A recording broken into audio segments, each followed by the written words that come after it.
divisor if there exists a non-zero element B such that AB is equal to 0 or BA is equal to 0. Let me give you another example.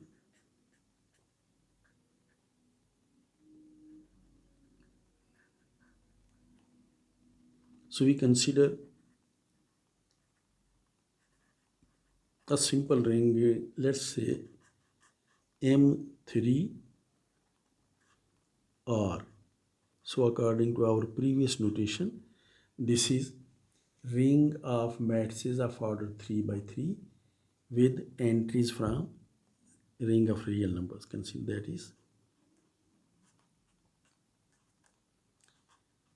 ring of matrices of order 3 by 3 having real entries. So entries of the matrices are real numbers. Real entries.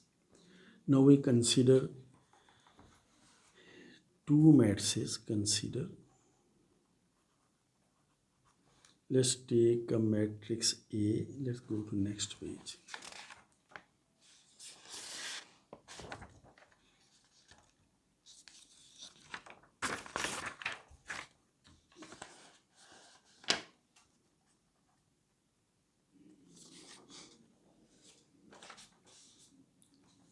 So consider this matrix A is equal to 2 0 0 is 3 by 3 order matrix, 0 minus 3 0 and 0 4 0.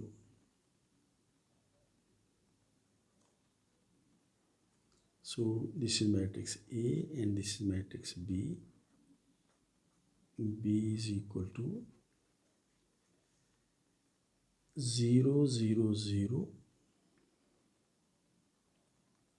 then 0 0 0, and then 5 minus 6 8. So consider these two. We know that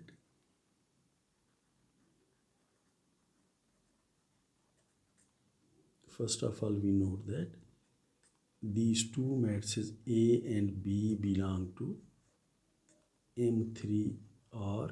This is set of matrices or ring of matrices with real entries. And important thing to note is that matrix A is not equal to zero matrix, because zero matrix is a matrix which has all the entries, each entry equal to 0, but you got non-zero entries here. Similarly, B is not equal to 0 because B also has got non-zero entries. But if we multiply matrix A with matrix B, this means that we are going to multiply this matrix 2 0 0, 0 minus 3 0, 0 4 0 with this particular matrix B. This is 0 0 0 0 0 0 and 5 minus 6 and 8. And you can see that we multiply first row with first column, result will be 0. First row with second column, result will be 0. First row with third column, 0.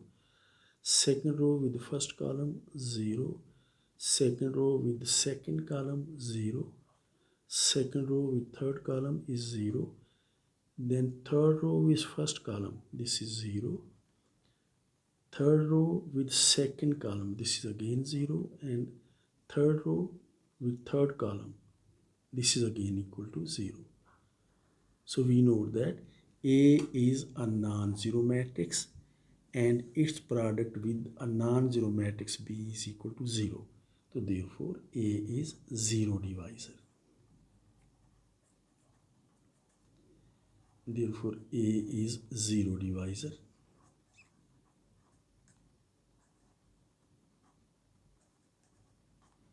In the ring M3R. So this is in fact an example of zero divisor, and we have seen an example of zero divisor before as well. So having said that, we just note one thing more. It may happen that the ring R is commutative ring. If R is commutative ring,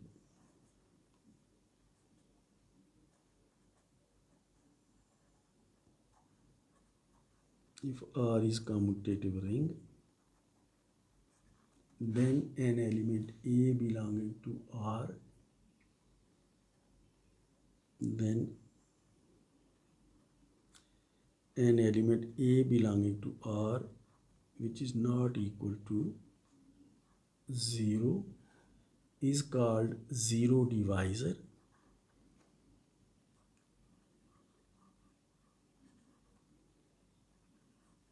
Is called zero divisor if there exists B belonging to R, B is not equal to 0 such that AB is equal to 0. In fact, I am writing this definition again in reference to commutative ring just to emphasize that if ring is commutative, then it is sufficient to say that AB is equal to 0. You need not to say BA is equal to 0, because if ring is commutative, then AB and BA are going to be equal.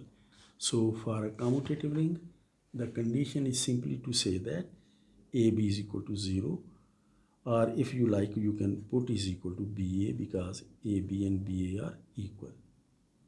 Any one of these, or you can put both, because both are then equal. So let's come to another definition.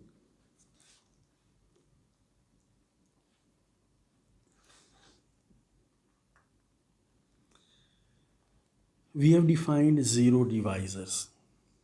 So if a ring does not have zero divisors, that ring is called entire ring. So the definition we are going to have is of entire ring definition. This is definition of entire ring.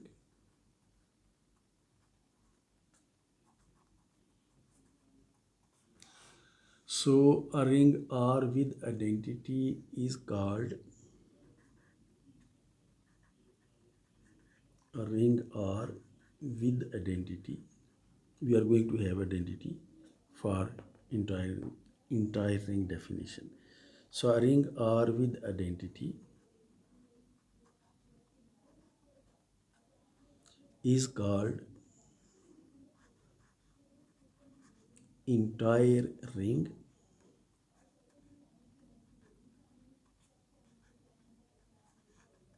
if R does not contain zero divisors.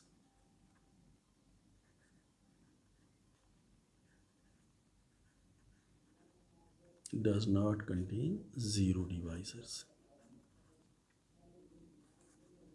So if a ring which is ring with identity does not contain zero divisors, that ring is called entire ring. So to see, there are many examples. Let's see one of them. The simplest example, Z is equal to Z minus 3 minus 2 minus 1 0 1 2 3 and so on. So this is an entire ring, because this does not contain zero divisor. Similarly, R is an entire ring, C is an entire ring. We can mention these rings as well. Similarly,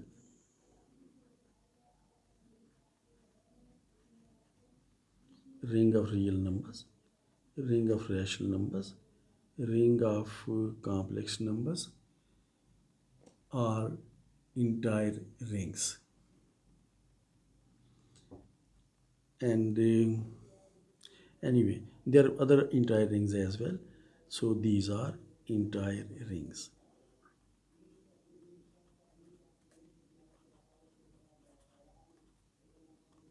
So for counter example mean something which is not example of this particular concept. So to see that which ring is not entire ring, you can see that MNR, ring of matrices of order n by n with entries from R. This and Z6, these are not entire rings because they have zero divisors, are not entire rings.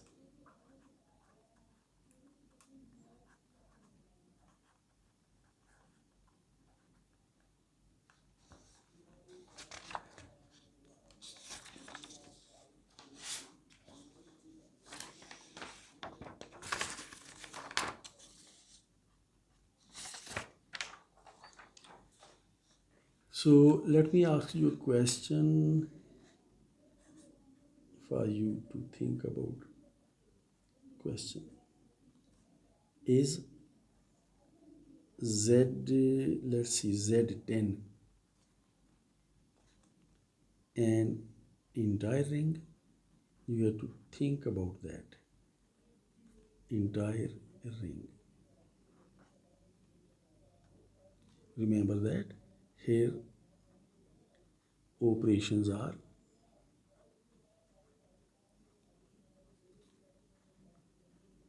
addition modulo 10 and multiplication modulo 10. So you have to see whether Z10 contains zero divisors or Z10 does not contain zero divisors. For that particular example where about this MNR, note that in this case we must have n greater than 1 because there must be at least 2 by 2 order square matrices. So we are talking about MNR provided n is greater than 1. So please note this. So this is question: is Z10 an entire ring, or does Z10 contain zero divisors or does not contain zero divisors? So we next come to another definition. So definition.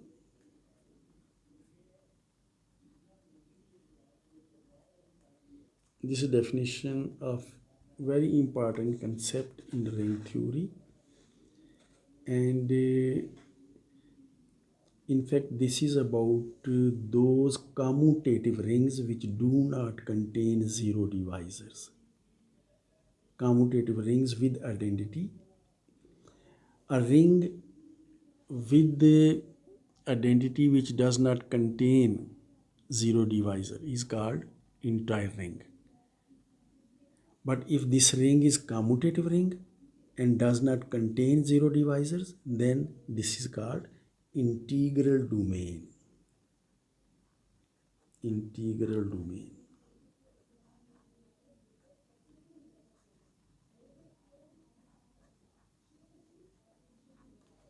So let me define that. A commutative ring with identity which does not contain zero divisors is called integral domain. A commutative ring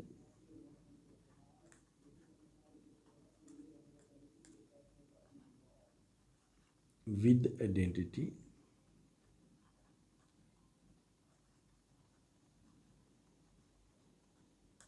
which does not contain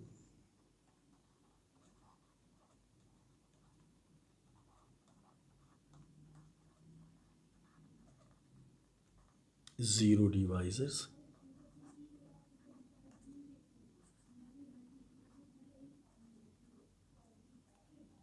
is called integral domain.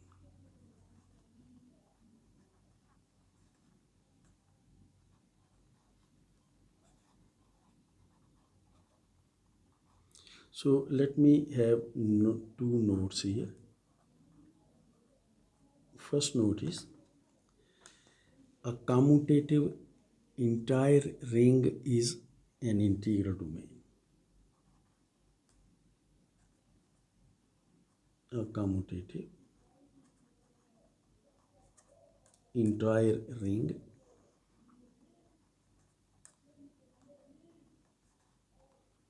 is an integral domain.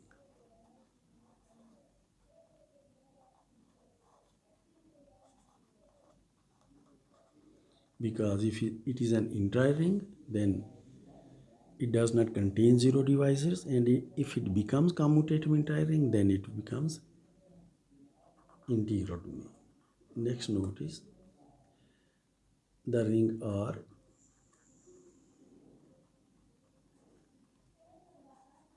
is integral domain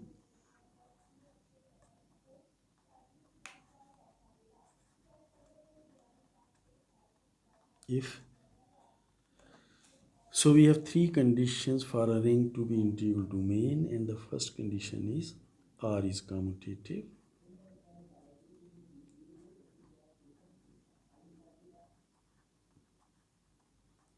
and second condition is R contains multiplicative identity. R contains identity, that's multiplicative identity in fact.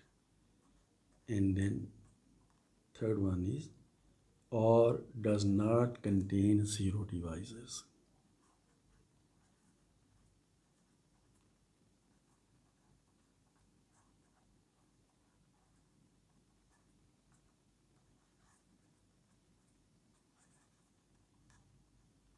So as far as examples are concerned, there are many examples. In fact, Z, the ring of integers, or the ring of real numbers, Q, the ring of rational numbers, C, the ring of complex numbers, all of these are integral domains because each one of these is commutative ring, contain identity element, and do not contain zero divisors. So these are integral domain. There are other integral domains as well we have discussed, but anyway, these are integral domains. So a commutative ring with identity is integral domain provided it does not contain zero divisors. For counter example, note Z6 is not integral domain. It is a commutative ring. It contains identity element, but it contains zero divisors. So Z6 is not integral domain.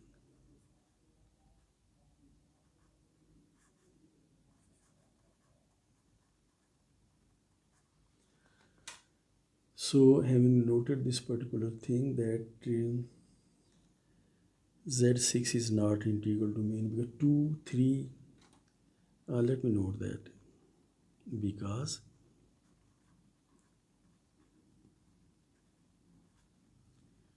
2 and 3 are zero divisors.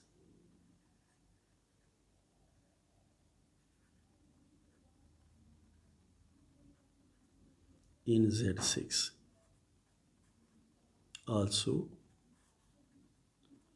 4 is zero divisor.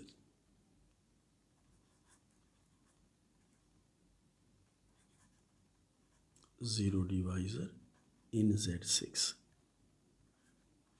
And I would like to ask you this question: why 4 is a 0 devices in Z6? So please think about that and find the answer.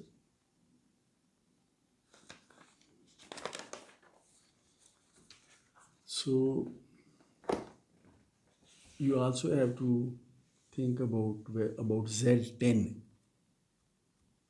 Does Z10 contain 0 divisors?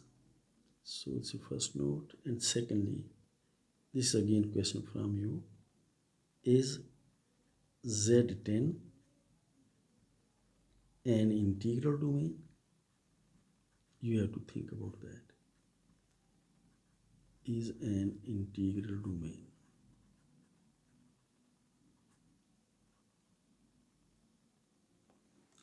So this is for you to think.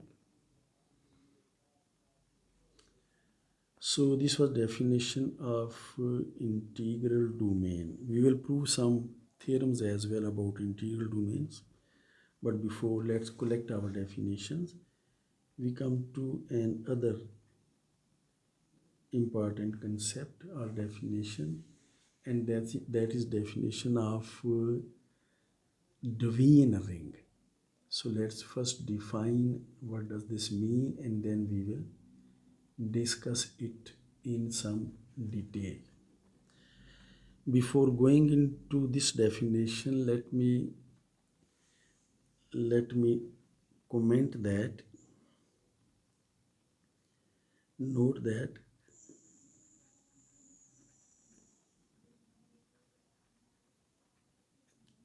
a ring R is closed under binary operation. We call it multiplication, under multiplication, and we represent it by just juxtaposition. So it is closed under multiplication. But under multiplication, we do not require that it should have multiplicative inverses. But if A belongs to R such that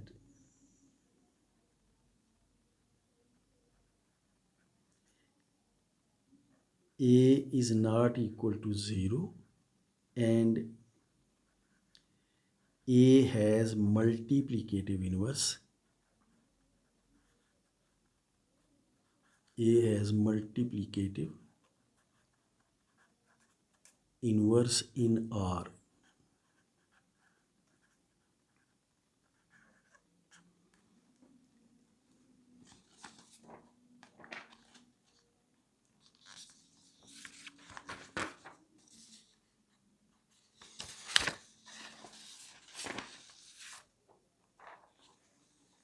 that is, it means that there exists an element A inverse belonging to R such that A multiplied with A inverse is same thing as A inverse multiplied with A, and this is equal to identity element with respect to multiplication, that is 1. Then we say that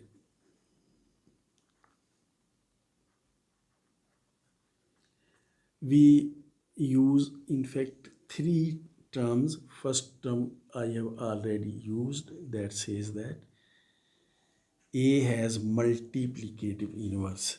Then we say that, let me write it again, though it is a repetition, but A has multiplicative inverse, has multiplicative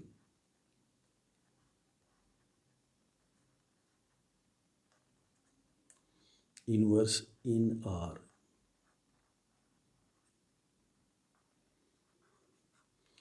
We also say that A is invertible in R. Invertible in R. And we also say that if this happens, A is unit in R. So these three phrases have same meaning, saying that A has multiplicative inverse, or A is invertible, or A is unit. That these three phrases have same meanings. Let's see an example. Consider R, the ring of real numbers.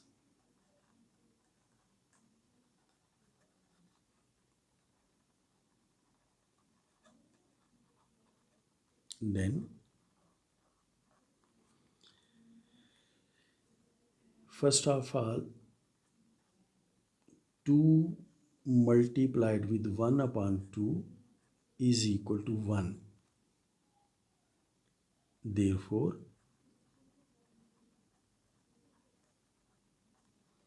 we can say that therefore we can say that 2 has multiplicative inverse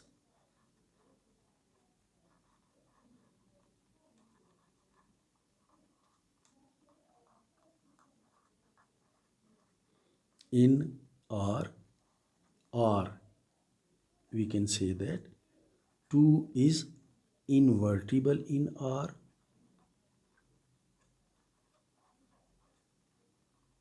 or we can say that 2 is unit in R.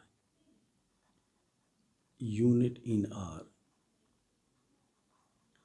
I just want to make these phrases sit in your mind, to say that to have multiplicative inverse, or to say that is invertible, or to say that is unit.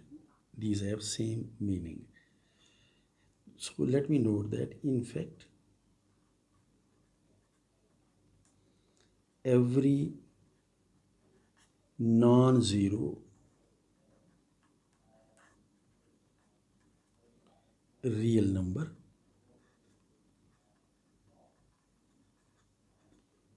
is a unit in R. Mean 2 is unit, 3 is unit, minus 3 is unit, minus 4 is unit, 1 upon 2 is unit, 2 upon 3 is unit, and so on. So these are similarly. Secondly, same goes with ring of rational numbers. Every non-zero element of 0 is never a unit, remember that. Element of Q is unit in Q.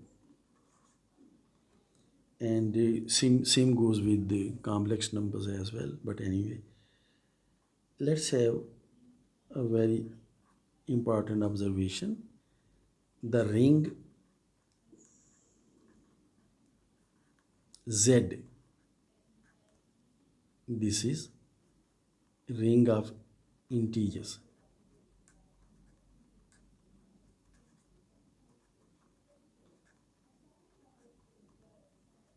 does not contain any unit.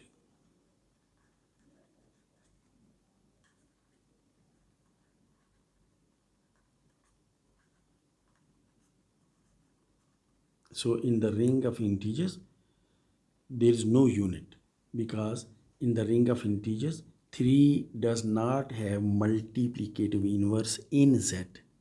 So 3 is not invertible in Z. So 3 is not unit.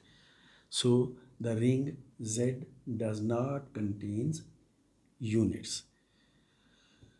So having said that, these are three phrases: to have multiplicative inverse, to be invertible, or to be a unit. So having said that, let's come to our definition.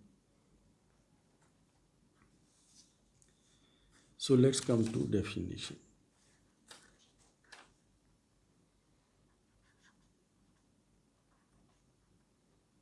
we are going to define a ring so that every non-zero element is invertible. Example is ring of real numbers. In ring of real numbers, every non-zero element is a unit, or every non-zero element is invertible. So we are going to discuss or define a ring in which every non-zero element is invertible. Such rings are called Devian rings. So let's define that. This is definition of Devian rings.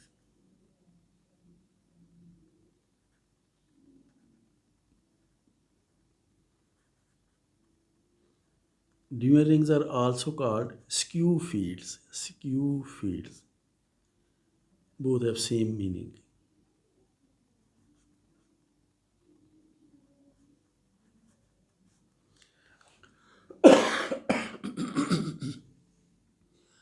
So a ring R with identity. Let's have the definition.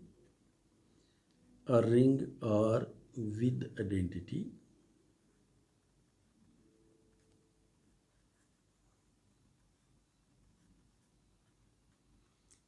so a ring R with identity is said to be a Devian ring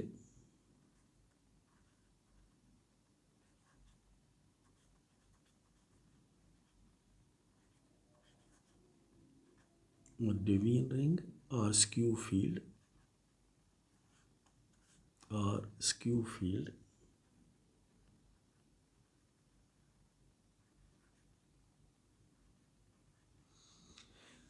So if every non-zero element of R is invertible, if every non-zero element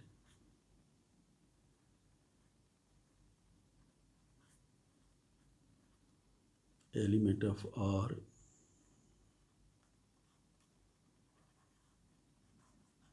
is invertible, or if you like, you can say unit. Instead of invertible, you can say unit as well. Is invertible or unit. So every non-zero element of R is invertible. What does this mean? That is, let's go to the next page.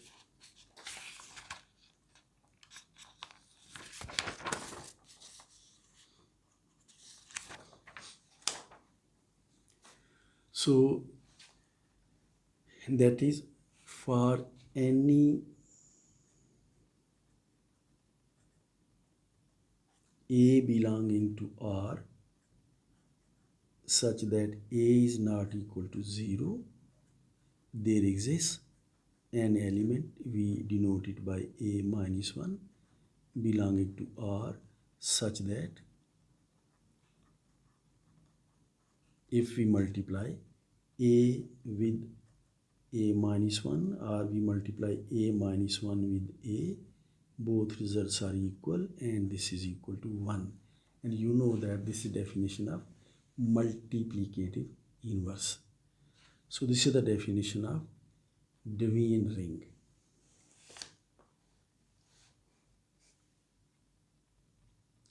So unit and invertible have the same meaning. So let's see examples.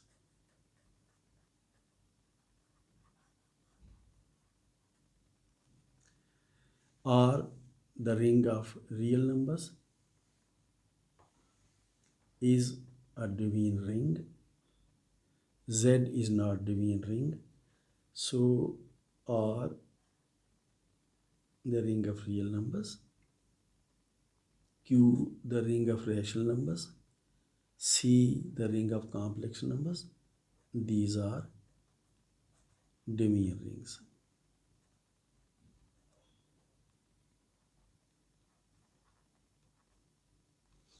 All these are commutative so far. We will have an example of a Deviantaring which is not commutative but later. So counter example I have already mentioned.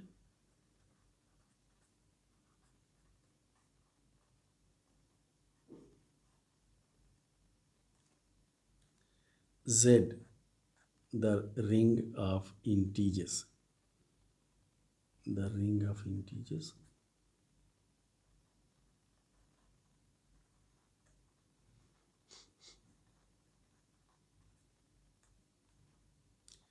is not Deviantaring. Not Deviantaring.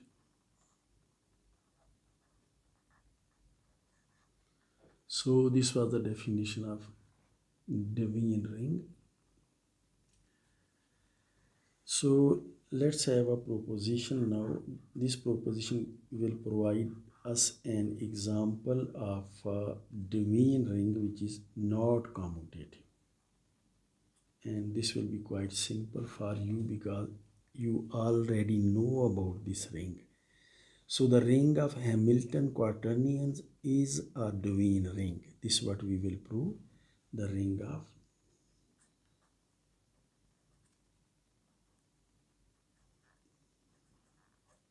Hamilton quaternions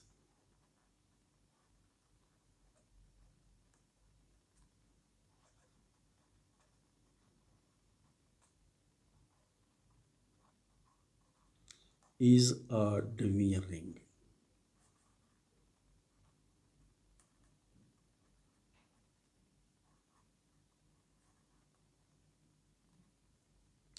So let's come to proof.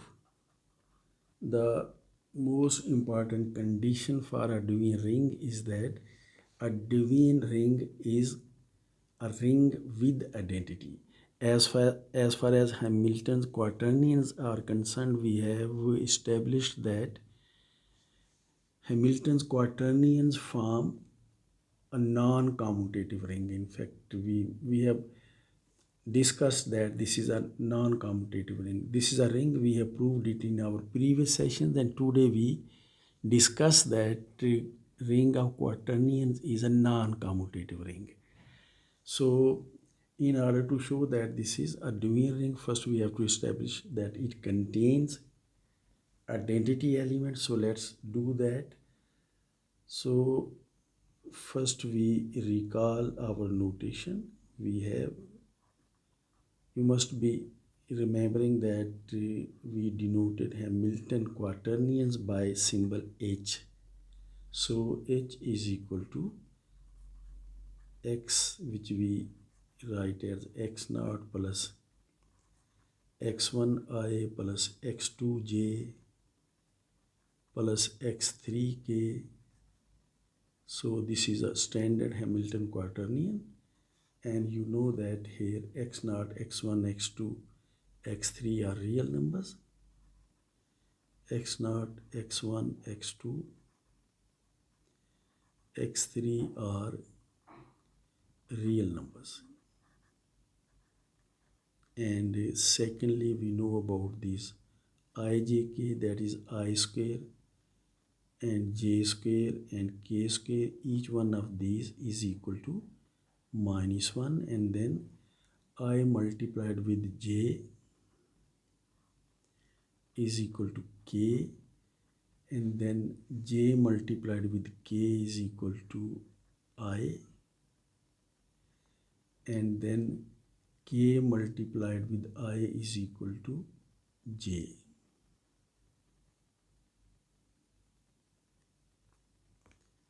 And also j multiplied with I is equal to -k,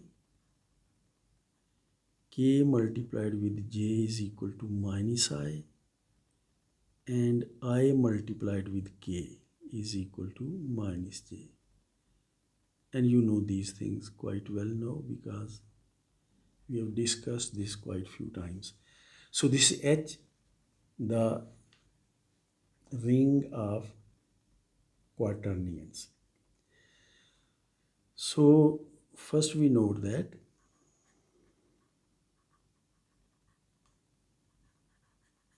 First we note that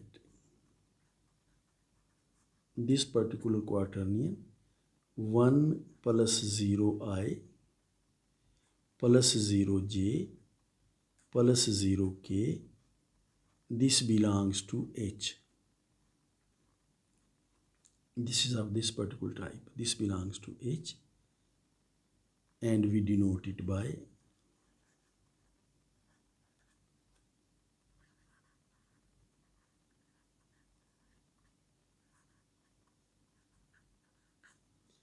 this quaternion 1 plus 0i plus 0j plus 0k. We denote it by 1, and you can check that this is multiplicative identity in H, and this can be seen that this can be verified that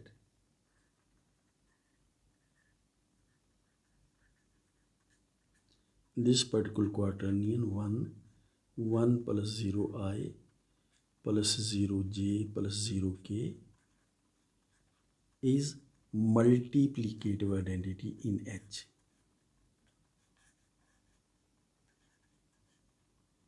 This is multiplicative identity in H, and this is very easy to verify using the definition of multiplication of quaternions. So this multiplicative identity in H. So having done that, we have to prove that H is a Devian ring. So in order to prove that, first of all, we have to establish that H contains multiplicative identity. So this is multiplicative identity in H. Next, we have to prove that each non-zero element of H is invertible or is unit or has a multiplicative inverse. So for that purpose, let's take a non-zero element of H. So let X is equal to X naught plus X1i plus X2j plus X3k. So this is a quaternion.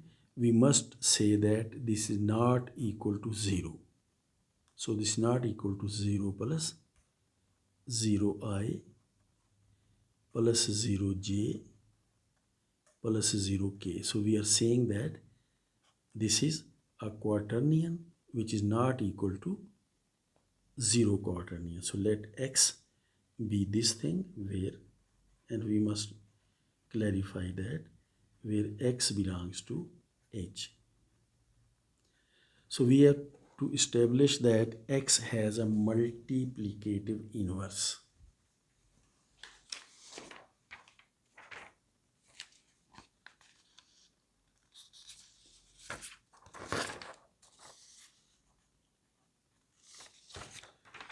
So we will demonstrate that, we shall demonstrate that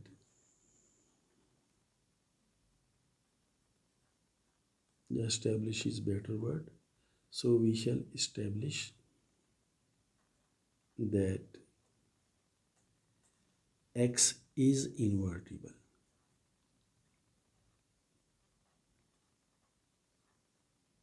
or multiplicative inverse exists. We call it a unit as well. So this is what we have to prove or establish, that X is invertible. So in order to see that X is invertible, we will produce a quaternion so that if we multiply that quaternion with X, result is equal to multiplicative identity. So this is what we will have to do. So to see this, consider, first of all, what we are going to do is we are going to take squares of these real numbers x0, x1, x2 and x3. So x0 square, x1 square, x2 square and then x3 square. And we are going to add these squares with each other. And we are going to give it any name, whatever you like. So let's call it alpha. Consider alpha is equal to x1 square plus x0 square plus x1 square plus x2 square plus x3 square. So we claim that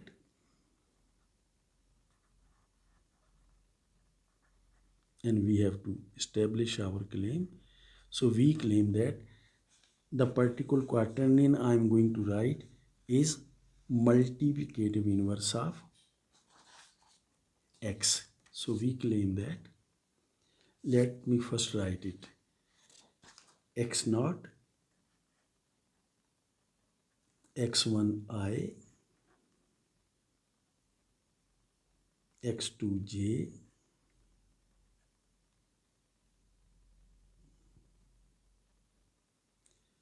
so x1, x2, x2 and then x3. I will write jk later.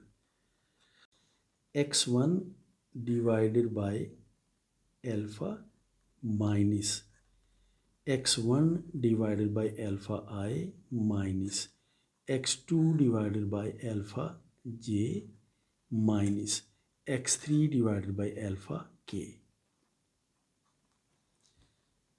So you can see that this is a quaternion, this belongs to H, and let's call it Y. So we claim that this particular quaternion is multiplicative inverse of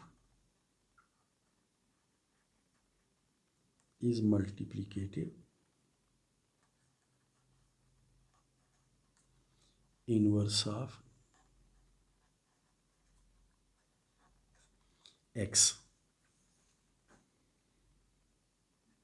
X, that is x0 plus x1i plus x2j plus x3k. Now to see that,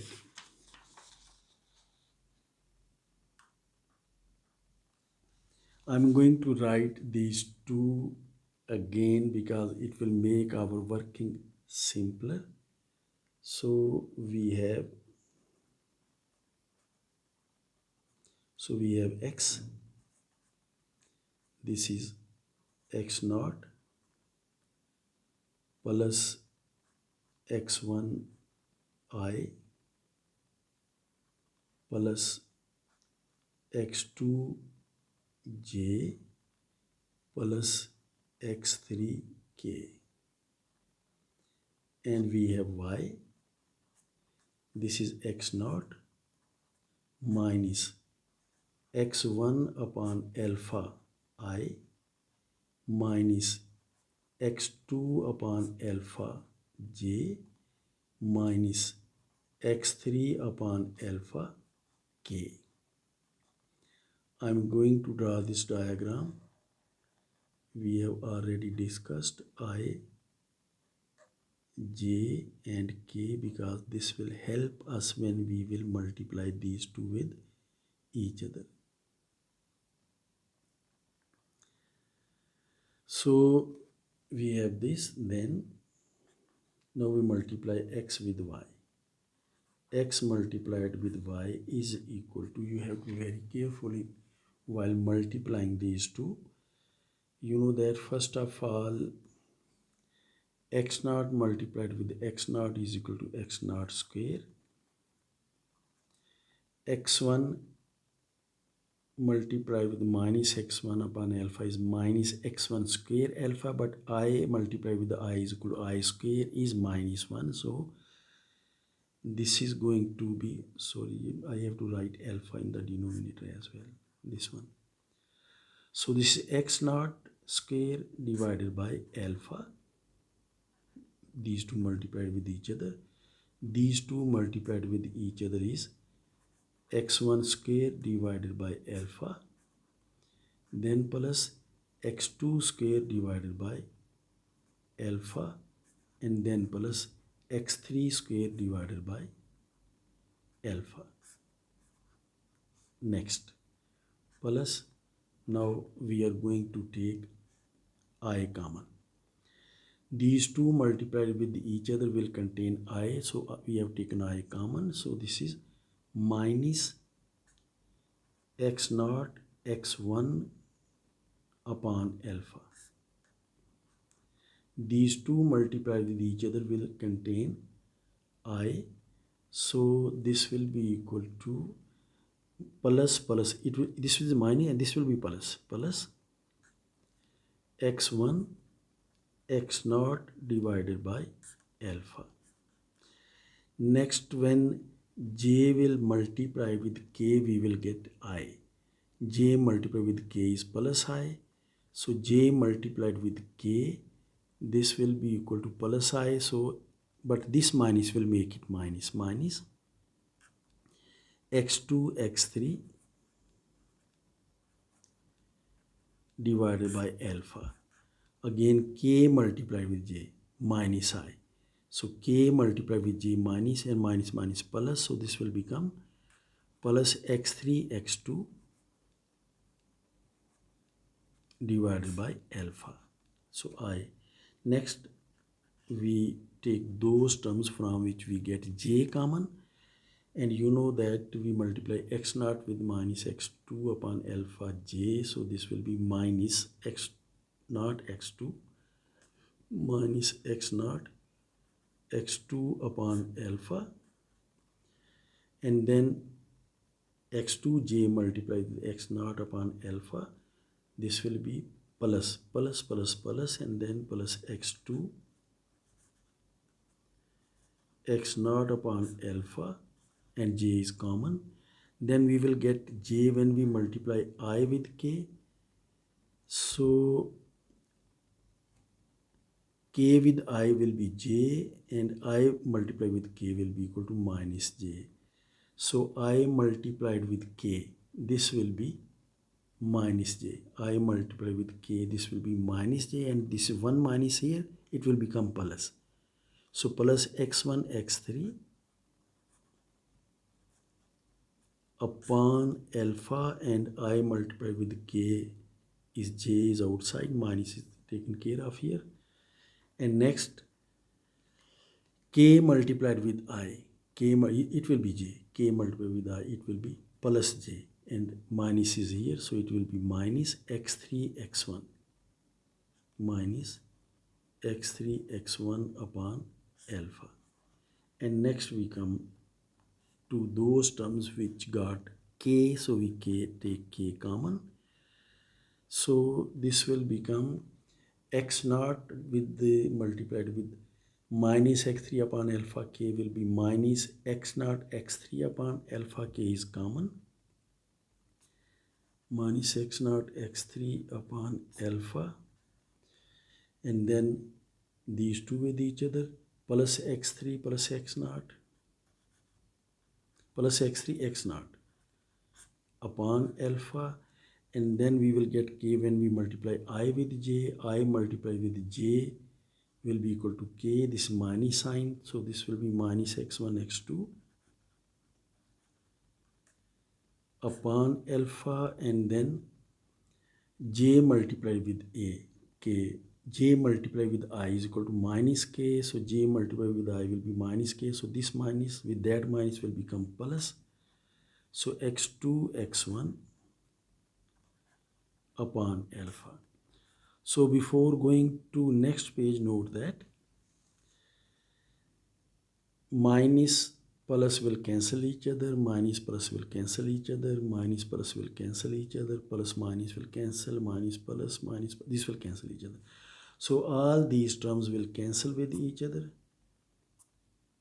This will cancel, this will cancel, these two will cancel, these two will cancel, these two will cancel. So we will be left with 0i plus 0j plus 0k.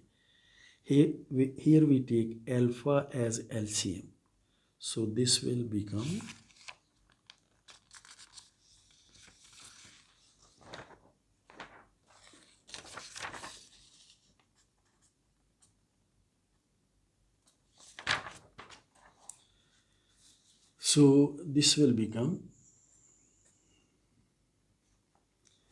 we take alpha as LCM. So x naught square plus x1 square plus x2 square plus x3 square divided by alpha. So this is x naught square plus x1 square plus x2 square plus x3 square divided by alpha, and then plus, you can see that 0i plus 0j plus 0k plus 0i plus 0j plus 0k, and this is equal to, and you know that x1 square plus x naught square plus x1 square plus x2 square plus x3 square is equal to alpha. So we write alpha for this. So this is equal to alpha upon alpha, and then plus 0i plus 0j plus 0k, and this is equal to 1 plus 0i plus 0j plus 0k, and you know that this is multiplicative identity in H. Therefore, x multiplied with y is equal to multiplicative identity 1. Similarly, if we multiply y with x, we will again get 1, and therefore x multiplied with y is equal to y multiplied with x, and this is equal to 1, and therefore y is in fact equal to x naught upon alpha minus x1 upon alpha I minus x2 upon alpha j minus x3 upon alpha k. So this particular quaternion is multiplicative inverse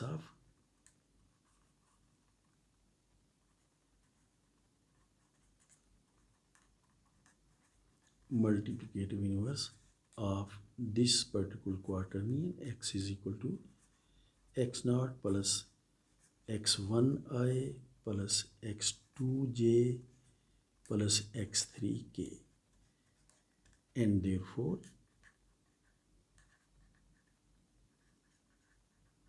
multiplicative inverses of non-zero quaternions exist. So therefore multiplicative inverses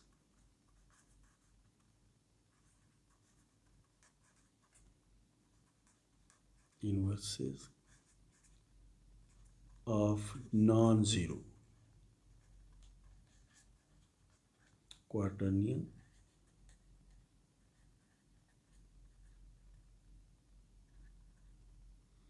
Hamilton quaternion, we must say Hamilton quaternions exist in H. Therefore H is Deviantaring.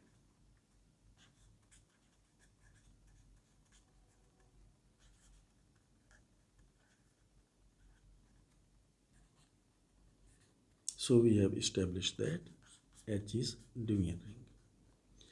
Note that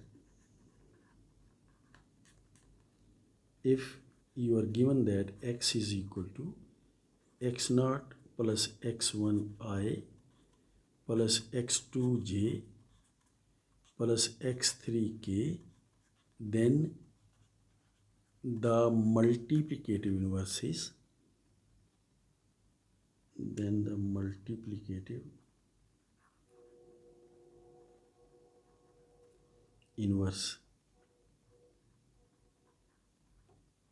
it is very easy to obtain that. Keep x naught, put alpha, then change the sign x1 upon alpha I, then change the sign x2 upon alpha j, then change the sign, x3 upon alpha k. Only first one is positive, other are negative, where alpha is equal to x naught square plus x1 square plus x2 square plus x3 square.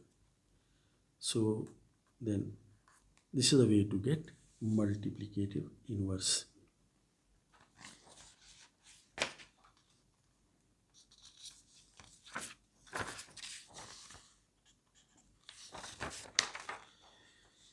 We also note that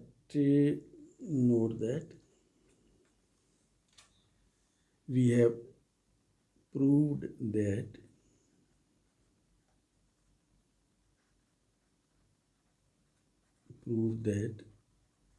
H is Deviantaring or skew field. Is Deviantaring or skew field.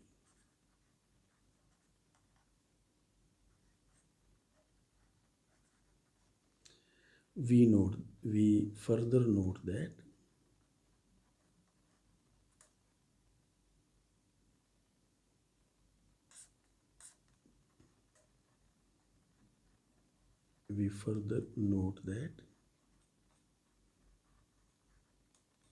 H is non-commutative.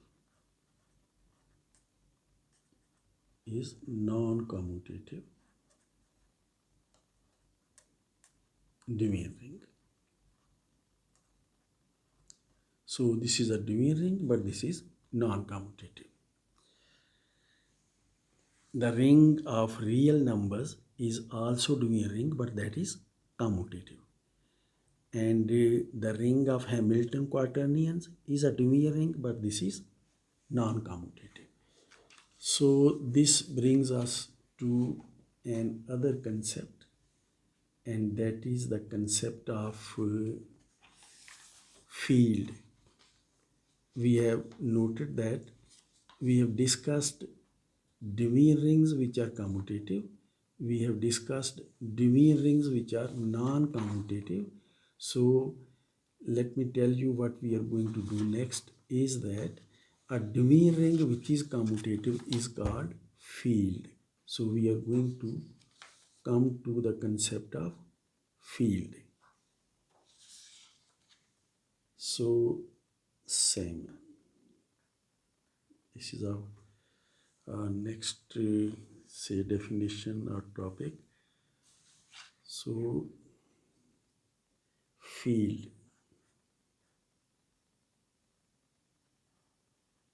Simple definition is a commutative Devian ring is called a field.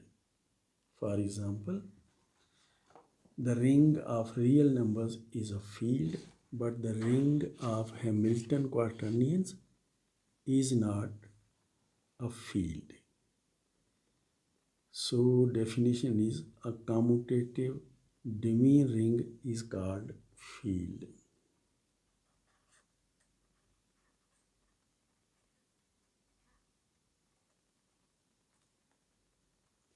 So a commutative Devian ring